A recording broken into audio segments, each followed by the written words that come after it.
Generic medicine এবং branded medicine. Generic মেডিসিনের দাম খুব সস্তা এবং ব্র্যান্ডেড মেডিসিনের দাম অনেকটাই বেশি।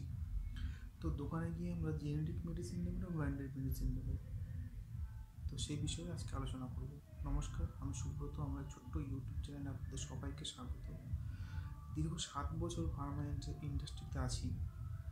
তো আজকে আমরা আলোচনা করব যে দোকানে গিয়ে আমরা ব্র্যান্ডেড মেডিসিন নেব না জেনারিক মেডিসিন নেব।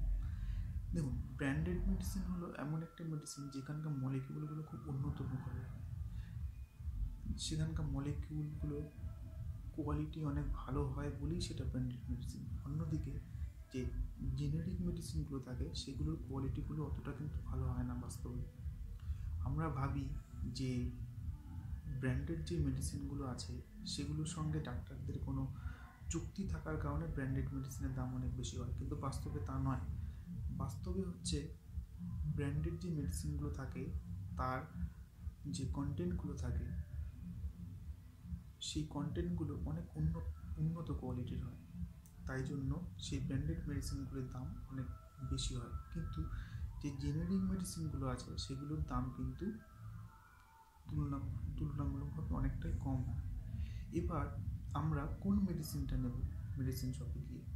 দেখুন, আপনার যদি শারীরিক কন্ডিশন এমন হয় যে আপনার খুব শীঘ্রই শারীরিক কন্ডিশনটা উন্নত করা দরকার, তাহলে আপনি অবশ্যই সেই ব্র্যান্ডেড মেডিসিনের দিকে যান। দাম বেশি হওয়া সত্ত্বেও সেই ব্র্যান্ডেড মেডিসিনের দিকে যান। কিন্তু অনেক ক্ষেত্রে দেখা যায় যে কাউকে, যেমন ডায়াবেটিস, হাইপার টেনশন, এই সমস্ত রোগের ক্ষেত্রে কী হয়, দীর্ঘদিন পেশেন্টকে ওষুধ খেতে হয়। দীর্ঘদিন পেশেন্টকে যেহেতু ওষুধ খেতে হচ্ছে, সেই পেশেন্ট যদি জেনারিক মেডিসিনের দিকে যায় তাহলে কিন্তু তার দাম অনেকটাই কিন্তু কম করবে।